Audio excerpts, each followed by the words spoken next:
اپنے پرائے ہو جائیں، کوئی آپ کا ساتھ نہ دے، پھر اس دعا کو اپنا ساتھی بنا لے، پھر جو عروج اور کمال ملے گا دنیا حیران ہو جائے گی۔ اللہم صلی علی محمد کما تحب و ترضی له۔ السلام علیکم مائی یوٹیوب فیملی، کیسے ہیں آپ سب؟ الحمدللہ میں ٹھیک ہوں اور امید کرتی ہوں کہ آپ سب بھی خیر و عافیت سے ہوں گے، اور دعا کرتی ہوں کہ اللہ تعالیٰ میرے سننے والوں کی تمام حاجات کو قبول فرمائے، جو بیمار ہیں اللہ تعالیٰ انہیں صحت عطا فرمائے، آمین۔ آج میں آپ کے ساتھ ایک دعا کے بارے میں بات کر رہی ہوں۔ آپ کے سارے اپنے پرائے ہو چکے ہیں اور آپ بے یار و مددگار ہو گئے ہیں۔ آپ 10 قدم آگے جانے کی کوشش کرتے ہیں تو 20 قدم پیچھے آ جاتے ہیں، آپ کے ہر کام میں رکاوٹ آ رہی ہے، تو پھر یہ دعا آپ کے لیے ہے۔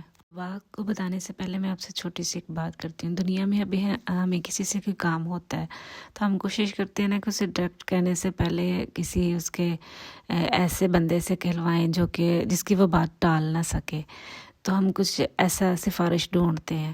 تو پھر جب ہم یہ سوچتے ہیں کہ ہاں ہم اس کے ذریعے سے کہیں گے تو اب تو وہ بالکل ہی نہیں ٹال سکے گا نا، ایسا ہونا ممکن ہے کہ وہ ہماری تو شاید وہ ٹال دے، لیکن جو اس کے ریلیٹیو ہیں جس سے وہ پیار کرتا ہے اس کی وہ بات نہیں ٹالے گا۔ تو جب ہم اس کے ذریعے سے بات کرواتے ہیں تو وہ بات ہماری جلدی پوری ہو جاتی ہے۔ بالکل اسی طرح جب ہم اللہ سے مانگتے ہیں، تو جب اللہ سے ہم دعا کرتے ہیں تو ہم اللہ کو یہی کہتے ہیں نا کہ یا اللہ تجھے تیرے حبیب کا واسطہ، نبی پاک صلی اللہ علیہ وآلہ وسلم کا واسطہ دیتے ہیں، جن کے لیے اللہ نے دنیا بنائی ہے، ان کا واسطہ دیتے ہیں تو ہماری دعا جلدی قبول ہو جاتی ہے۔ دعا ہے نا، یہ بھی بالکل ایک وسیلہ ہے۔ دعا کیا ہے؟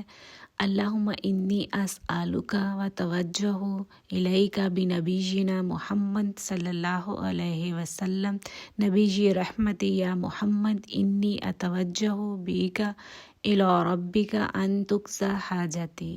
جب آپ نے حاجتی پہ آنا ہے تب آپ کی جو حاجت ہوگی اس کو اپنے ذہن میں رکھنا ہے اور پڑھنا ہے۔ یقین مانے آج تک جس نے بھی اس دعا کو پڑھ کے اللہ تعالیٰ سے دعا کی ہے نا، تو یہ ہو ہی نہیں سکتا کہ اس کی دعا قبول نہ ہو۔ اس کی ہر دعا قبول ہوتی ہے انشاءاللہ۔ اس کا طریقہ یہ ہے کہ آپ نے پہلے 2 رکعت نماز نفل پڑھنی ہے، اس کے بعد آپ نے یہ دعا پڑھنی ہے، وہ جو نفل پڑھنی ہے اس کا ثواب آپ نے نبی پاک صلی اللہ علیہ وسلم کو پیش کرنا ہے، پھر درود پاک پڑھنا ہے تعدد میں، آپ چاہے 3 دفعہ پڑھ لیں، 7 دفعہ پڑھ لیں یا 11 دفعہ پڑھ لیں۔ اس کے بعد آپ نے یہ دعا پڑھنی ہے۔ اگر ظاہری بات جب ہم زیادہ پڑھیں گے تو آپ کو زبانی یاد ہو جائے گی، ٹھیک ہے؟ تو آپ جتنی دفعہ، میں نے تو اس کو 100 دفعہ بھی پڑھا ہے، میں مطلب کہ جتنا آپ وہ کہتے ہیں نا گڑ ڈالو گے اتنا میٹھا ہوگا، تو آپ کو جتنا جلدی آپ کو اس کا دعا کو قبول کروانا ہے اتنی آپ زیادہ تعداد میں اس کو پڑھیں، تو پھر اس کے بعد آپ دعا مانگیں، انشاءاللہ آپ کی دعا ضرور قبول ہوگی۔ میں آپ کو ایک واقعہ سناتی ہوں۔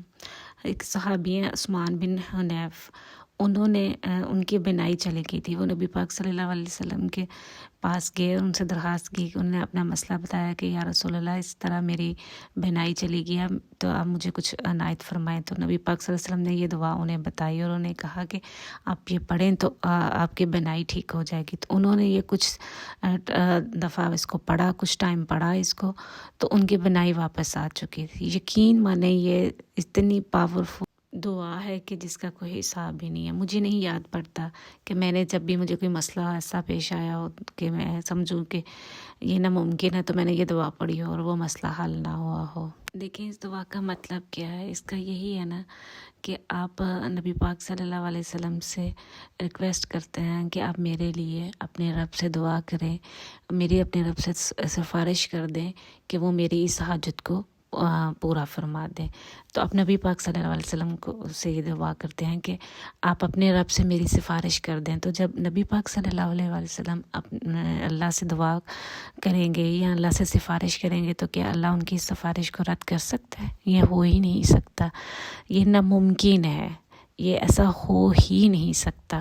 میرا تو اس چیز پہ ایمان ہے کہ ایسا ہو ہی نہیں سکتا کہ آپ کی وہ دعا نہ قبول ہو۔ جب جس کی سفارش نبی پاک اللہ سے کریں تو کیا وہ دعا نہیں قبول ہوگی؟ ضرور قبول ہوگی انشاءاللہ۔ کہتے ہیں نا کہ روزہ رسول پہ جا کے بھی دعا مانگے، وہ آپ کی دعا ضرور قبول ہوتی ہے۔ یہ میں آپ کو خود اپنا ذاتی تجربہ بتاتی ہوں کہ میں جب عمرے پہ گئی تو وہاں پہ نبی پاک صلی اللہ علیہ وسلم کے روزے پہ جب گئے تو میں نے وہاں پہ دعا کی، رو رو کے دعا کی، تو میری وہ خود کی دعا ضرور قبول ہوئی تھی، اور اتنی جلدی ہو گئی، مجھے نہیں تھا پتہ کتنی جلدی ہوگی، ایک ہفتے کے اندر قبول ہو گئی تھی یہ دعا پڑھ کے۔ لیکن وہ یہ ہے نا کہ ضروری نہیں ہے کہ آپ وہاں پہ جا کے ہی پڑھو، اب ہر ایک تو نہیں وہاں پہ اللہ سب کو بلائے، نہیں جا پاتا، تو اس کے لیے یہ ہے کہ آپ تصور کریں کہ میں وہاں پہ موجود ہوں مسجد نبوی میں، اور نبی پاک صلی اللہ علیہ وسلم کے روضے کے سامنے کھڑے ہو کے سر جھکا کے میں یہ دعا پڑھ رہی ہوں یا پڑھ رہا ہوں، تو ان سے اپنی جو بھی حاجت ہے وہ بیان کریں، ان سے یہ دعا پڑھ کے ریکویسٹ کریں کہ آپ اپنے رب سے میرے لیے سفارش کر دیں، میری دعا کہ یہ میری دعا قبول ہو جائے، اللہ یقیناً آپ کی دعا قبول فرمائے گا۔ تو آپ اس کو تصور کر کے یہ کہ میں وہاں پہ موجود ہوں تو آپ پڑھ سکتے ہیں، اور یقین مانیں اگر آپ یقین کے ساتھ اس دعا کو پڑھیں گے، اور دعا جو بھی آپ کی حاجت ہوگی وہ آپ کی ضرور پوری ہوگی انشاءاللہ۔ اگر آپ کو یہ ویڈیو اچھی لگے تو اسے لائک اور شیئر کریں تاکہ دوسروں کا بھی بھلا ہو جائے، اور مجھے اپنی دعاؤں میں یاد رکھیے گا، میں بھی آپ سب کو اپنی دعاؤں میں یاد رکھتی ہوں۔ اللہ حافظ۔